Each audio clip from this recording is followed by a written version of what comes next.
Listen carefully. This message is not an accident, it is a warning, a revelation, a wake-up call.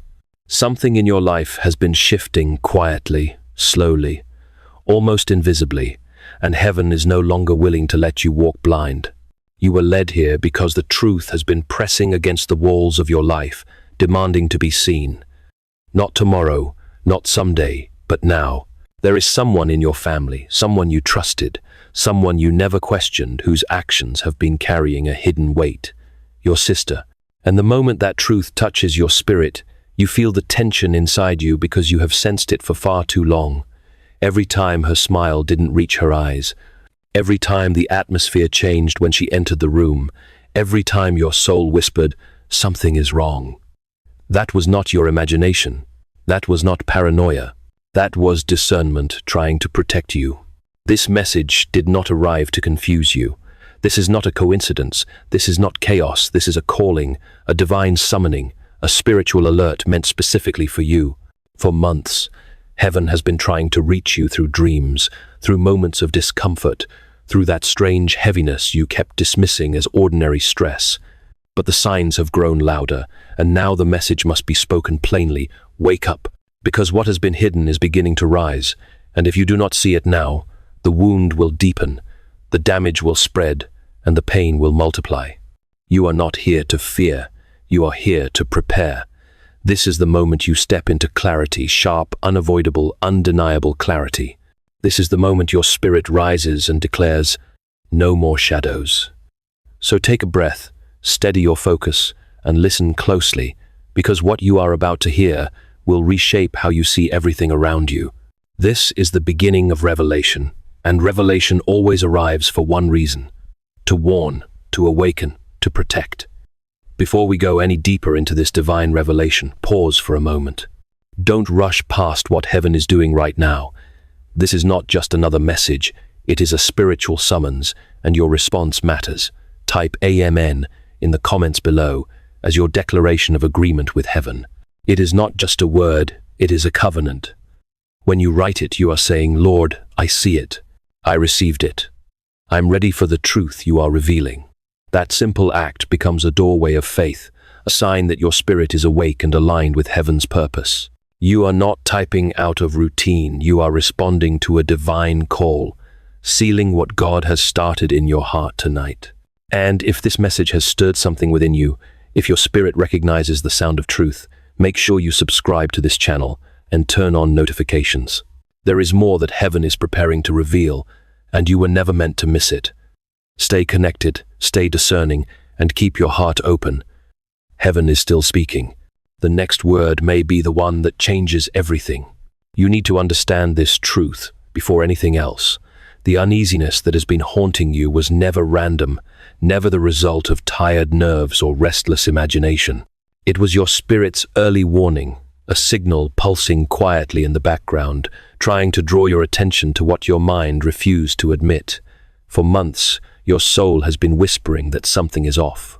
Every moment you noticed a heaviness in the air, every time your sister's smile looked rehearsed, every quiet tension that fell over the room when she entered it was not a coincidence. It was confirmation. You weren't overreacting. You were discerning. Heaven has been speaking to you in the language of unease. C.S. Lewis once wrote in The Problem of Pain, "Pain insists upon being attended to. Pain doesn't whisper politely. It knocks until you open the door. It invades our peace not to punish, but to alert us that something vital has gone wrong." In the same way, your unease has been divine pain, not emotional weakness.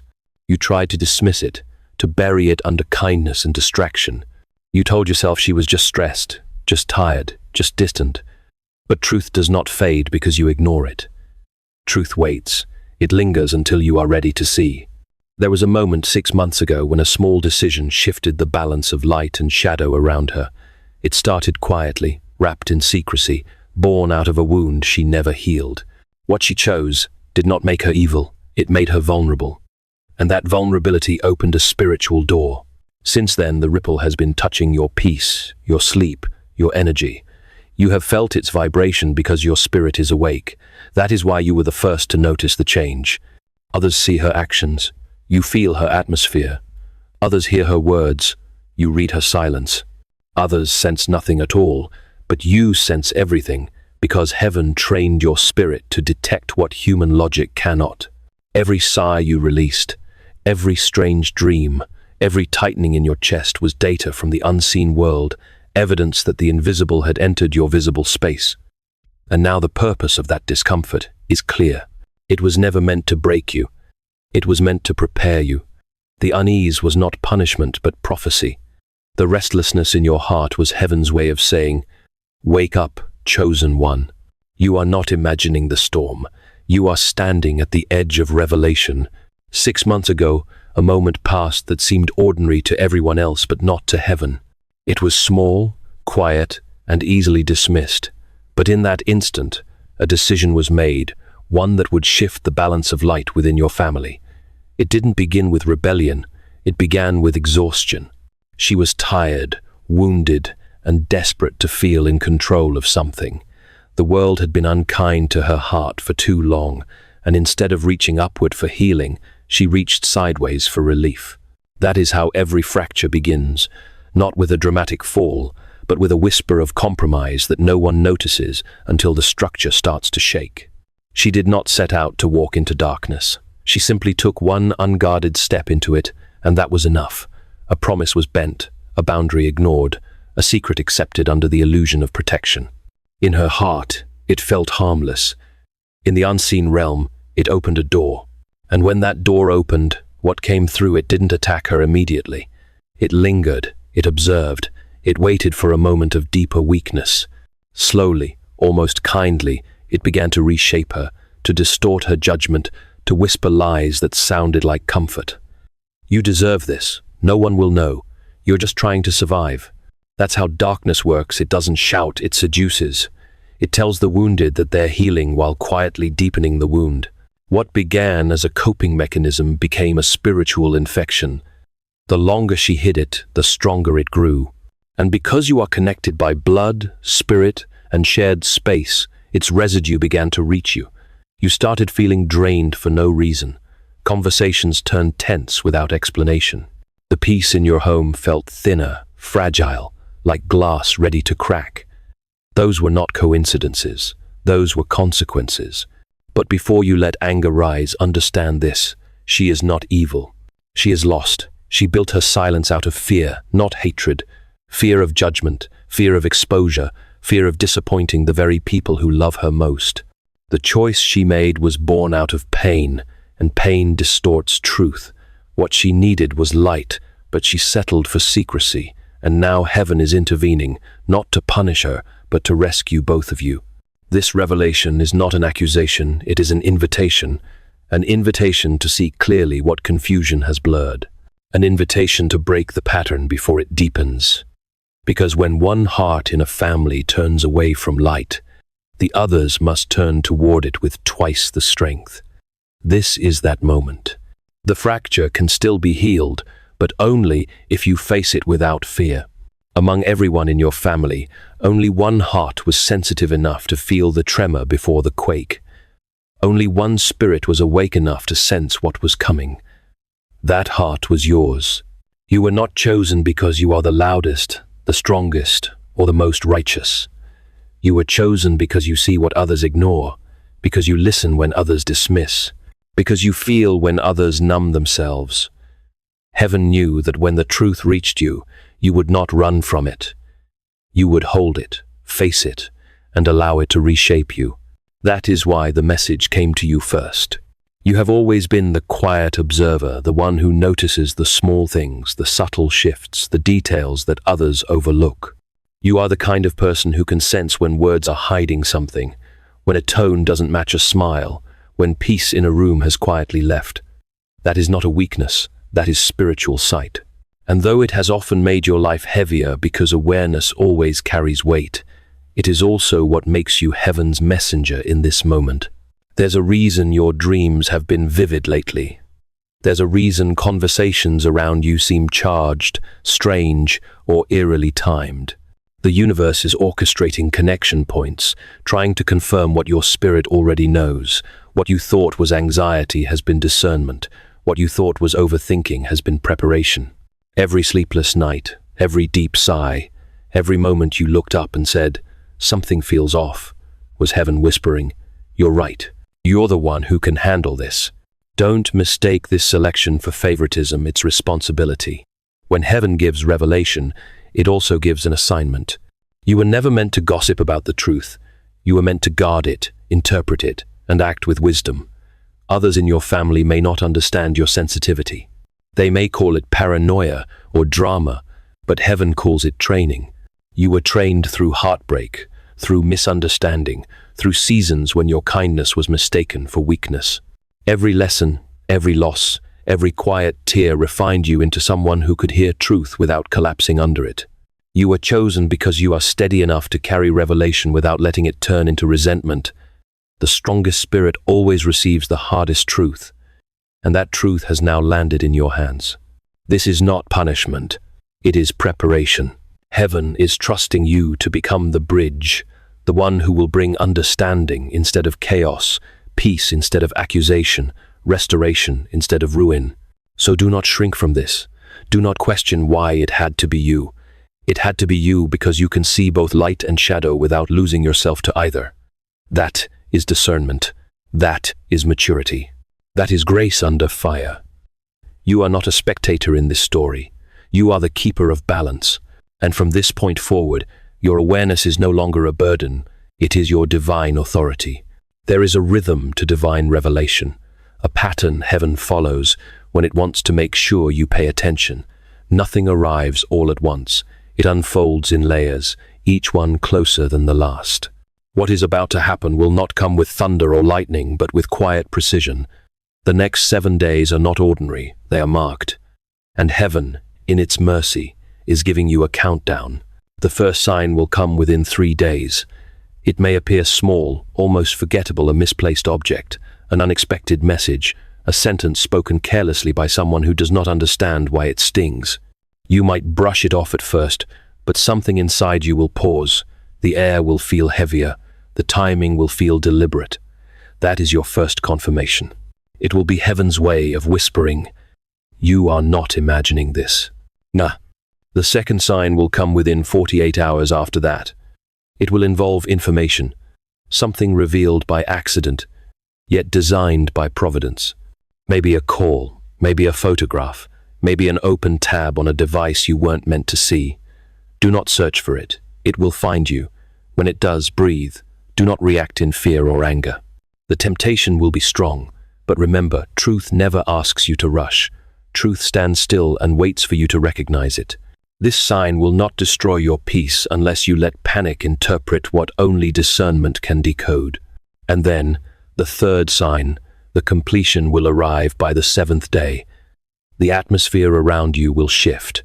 Conversations will feel clearer.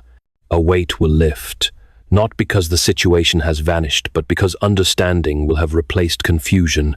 The light will have pierced the fog. Heaven's pattern is always precise. 3, 2, 1 revelation, confirmation, manifestation. Do not dismiss these days as superstition. Every spiritual system, every faith tradition, every generation has recognized that time itself bends when purpose is near. The next week is a window. What you do inside it will determine whether healing flows easily or painfully. Guard your emotions. Keep your heart quiet. Keep your words few. You do not need to investigate. You only need to stay alert. 3 days to notice, 2 days to confirm, 1 week to awaken. This is not fortune-telling. This is alignment. The heavens are not warning you to create fear. They are warning you to build readiness. When the first sign appears, say nothing, just whisper, "I see it." When the second comes, remain calm, say, "I understand." And when the 7th day dawns, lift your head and say, "I am ready." Because by then, the unseen will have begun to move in your favor, and the truth will no longer hide. Every shadow begins with light. Jealousy is not born in darkness. It is born in the light that shines on someone else. Your sister's heart did not start bitter. It started wounded. Somewhere deep in her story lies a moment that planted a seed, a single word, a comparison, a gesture that told her she was not enough. She may not even remember it clearly, but her spirit never forgot. What looked small to you was monumental to her. A parent's compliment directed at you, a teacher's praise, a moment when others noticed your strength while hers went unseen. From that point, the fracture began to grow silently, like a crack beneath the surface of glass. Jealousy is not always loud. It smiles. It celebrates you publicly while privately questioning, why not me? It's not hatred, it's hunger, a hunger to be seen, to be valued, to be chosen. And when that hunger goes unmet for too long, it starts to twist into something that doesn't look like love anymore. What she never healed became what she tried to hide. And what she tried to hide eventually became what she acted from. You felt it for years, haven't you? The subtle tension during your victories, the distant tone when good news reached her ears, the way she used kindness as a veil for comparison. It was never obvious enough to confront, but always present enough to drain you. Every time she smiled too long, every time she congratulated you with words that lacked warmth, you sensed it. You just couldn't name it then. But heaven saw it forming, and now heaven is naming it for you, not to shame her, but to free both of you. Because jealousy doesn't just wound the one who feels it. It poisons the atmosphere around them. It turns trust into uncertainty, warmth into hesitation, and laughter into performance. You began walking on emotional eggshells without realizing why. You adjusted yourself smaller, quieter, softer, just to keep the peace. But peace built on denial is not peace, it's pretense. You cannot heal a wound you refuse to look at. Understand this. She does not hate you. She admires you more than she can admit. But admiration mixed with insecurity becomes resentment. She's been living inside that contradiction for years, torn between love and envy, loyalty and fear. And heaven, in its mercy, is tearing down the illusion now, so truth can rebuild what comparison destroyed. So do not despise her for her shadow. Recognize it for what it is, a reflection of pain that was never named, never healed. The darkness you're confronting is not her identity, it's her injury. And by seeing it clearly, you have already started the healing process for both of you. Because what light exposes, love can redeem. The truth never stays buried forever. It waits, it watches, it chooses its moment. And then when the soul is strong enough to see it surfaces, the first proof of what you have felt will not come with lightning or chaos.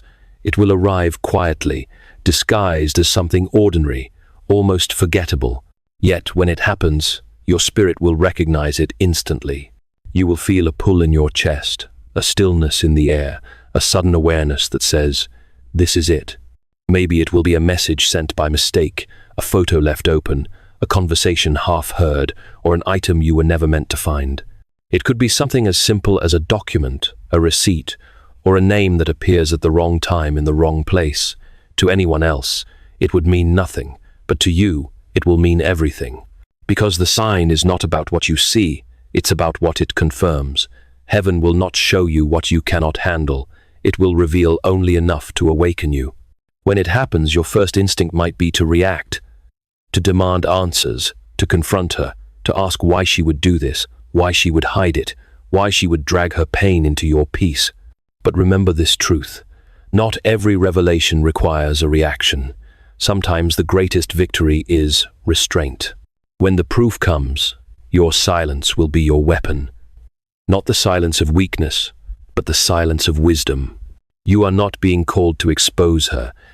You are being called to understand her, to see beyond the action and into the wound. When the evidence appears, it will not just confirm her choices, it will confirm your calling. It will remind you that discernment was never madness, it was ministry. You were not paranoid, you were being prepared. Every sleepless night, every strange dream, every chill that passed through your body, it all pointed to this moment.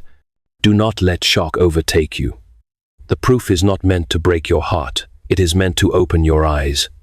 And the moment it arrives, heaven will be watching not to test your anger, but to test your composure. Will you shout, or will you stand still? Will you curse the darkness, or will you let your calm become the light that exposes it? Because the revelation is not the end of the story, it's the bridge. Once you cross it, Everything hidden begins to lose its power. The truth you see will sting, yes, but it will also steady you. You will realize that God never warned you to scare you. He warned you to strengthen yourself. The proof will not destroy what is meant for you, it will define it.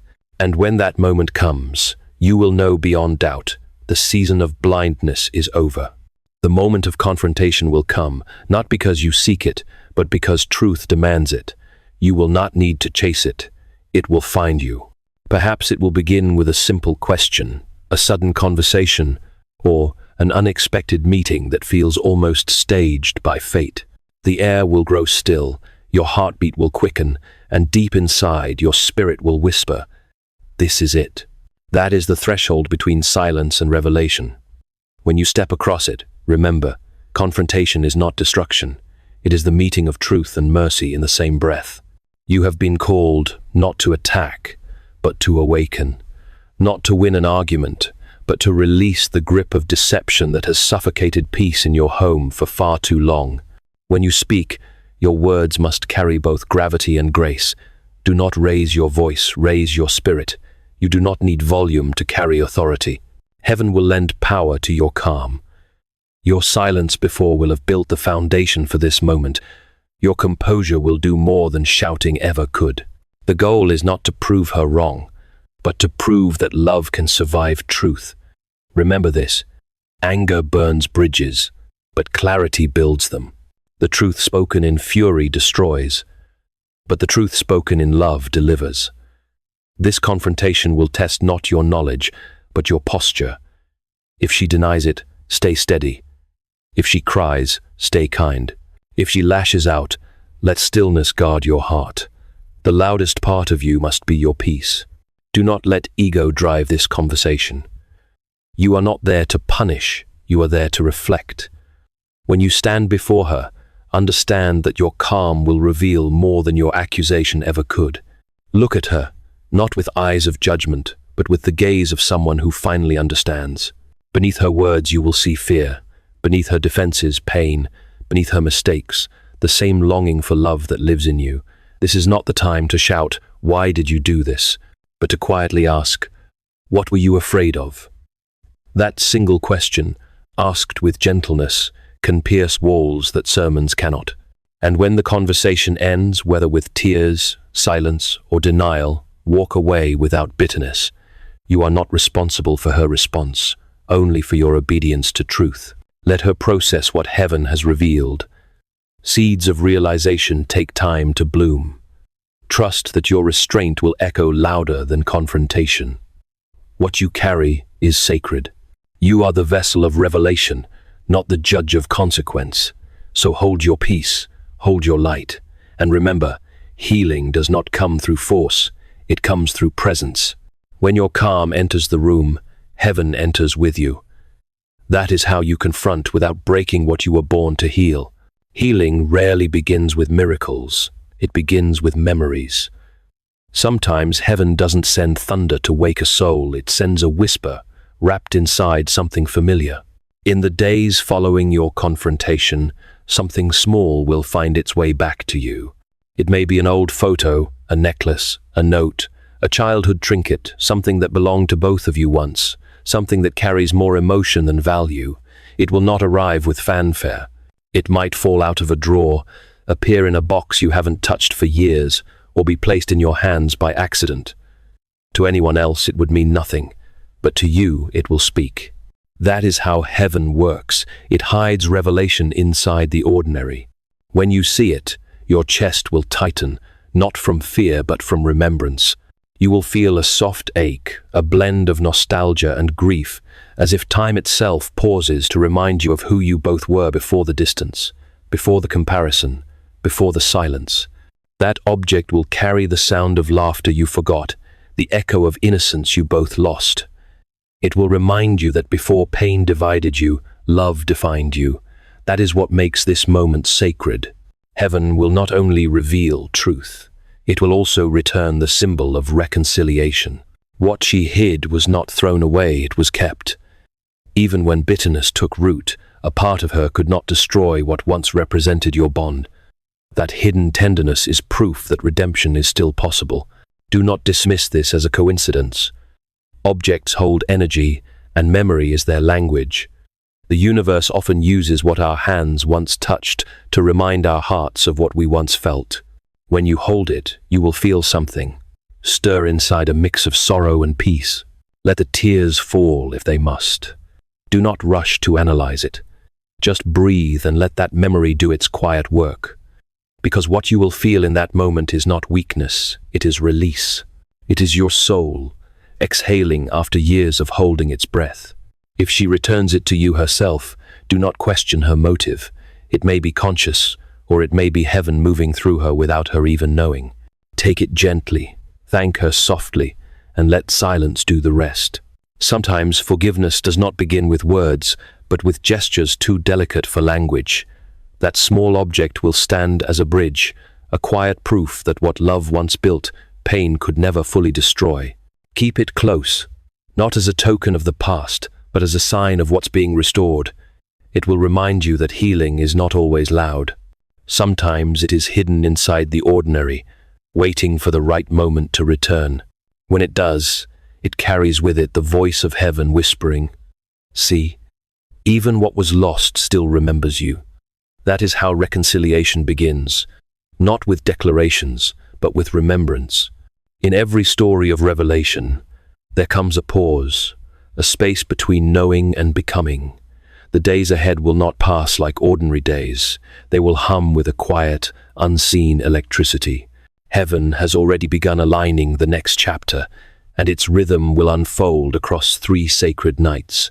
These are not nights for fear or sleepless worry. They are nights of awakening. Each one will carry its own message, its own weight, its own whisper from the divine. On the first night, sleep may feel distant. You will toss, not because of anxiety, but because your soul is turning toward the light. Memories will surface, some recent, others buried beneath years of forgetting. You may hear your name in a dream or see a face from long ago. Do not resist it. The mind dreams, but the spirit remembers. This is heaven's way of bringing buried truth to the surface, so that what once hurt you can finally be healed. You are not being haunted, you are being awakened. The second night will come with stillness. It may feel unnerving at first, as though the world itself is holding its breath. The air will seem thick, your thoughts quieter, and in that silence something sacred will enter. You may hear a phrase, just a few words, but they will echo. It could be a sentence from childhood, a name, or a memory you thought was irrelevant. Write it down. The divine often speaks in fragments, expecting the faithful to assemble the meaning later. This is not confusion, it is conversation. Heaven reveals slowly, because only the patient can carry power without pride. On the third night, something within you will shift. You may wake suddenly in the early hours with tears on your face, not from sadness but from recognition. You will feel lightness in your chest, a quiet release you can't explain. That is the moment your spirit breaks through the final veil of heaviness. The awakening is complete. You may not see angels, but you will feel their nearness. The energy will change. Your home will feel different, cleaner, softer, alive. That is how heaven leaves its signature. These 3 nights are not a superstition, they are alignment. During them, do not overthink, do not analyze, do not speak more than necessary. Simply listen. Stay off distractions. Keep a notebook nearby. Write what you hear, what you feel, what appears in your dreams.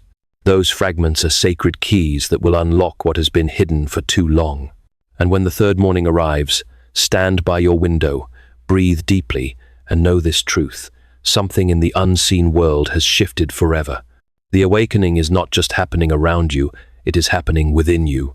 Restoration does not come like a sudden sunrise. It comes like dawn, quiet, gradual, inevitable. After the third night, the air itself will feel different.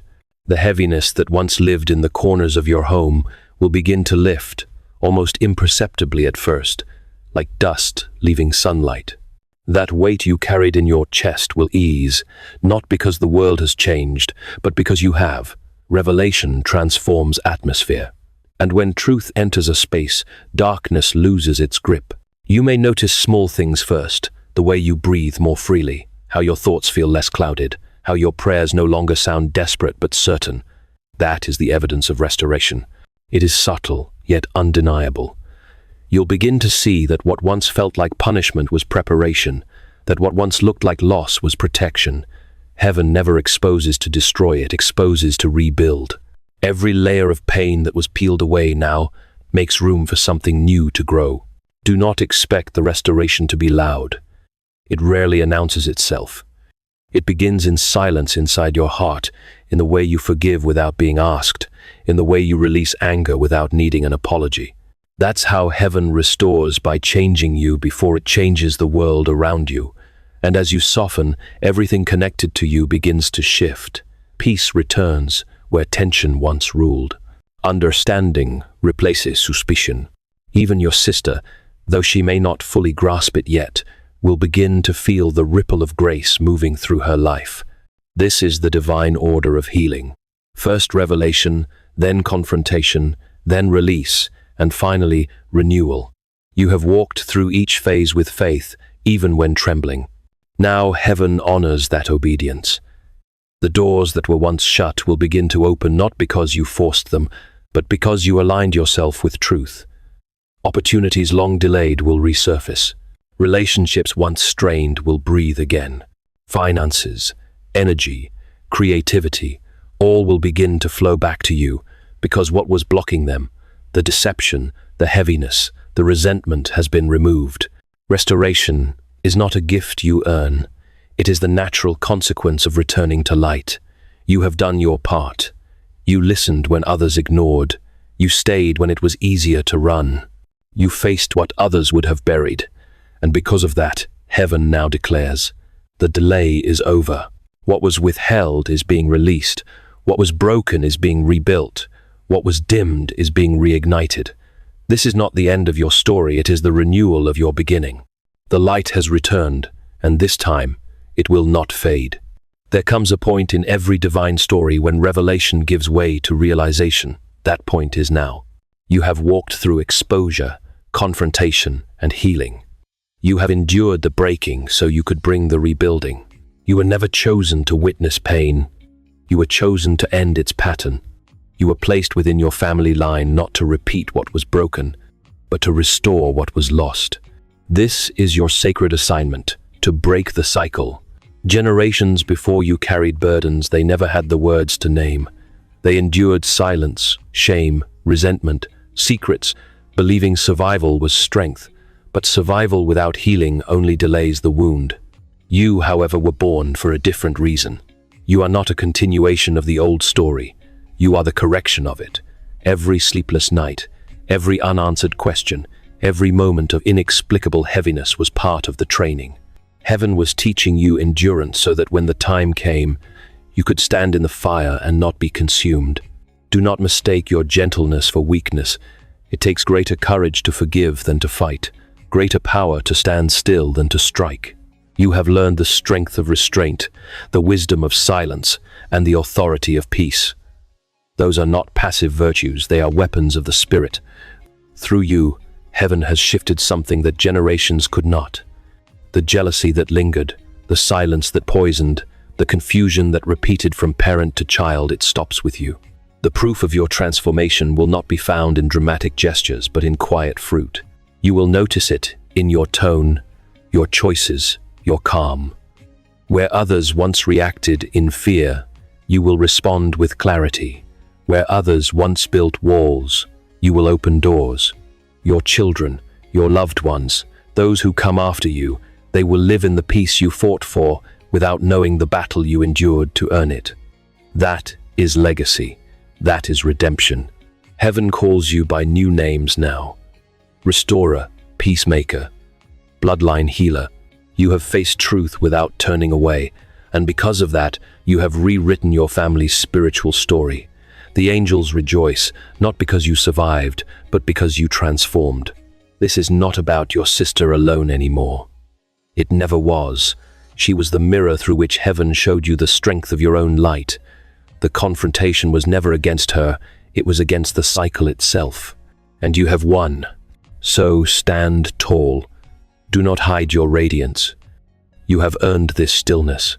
Speak gently, live boldly, forgive completely. When fear tries to whisper that you are not enough, remember this truth. You were chosen, not for comfort, but for courage. You are the one who said yes when generations before you stayed silent. You are the light that broke through the curse. You are the one who turned pain into purpose. This is your final declaration. The cycle ends with me. The healing begins with us.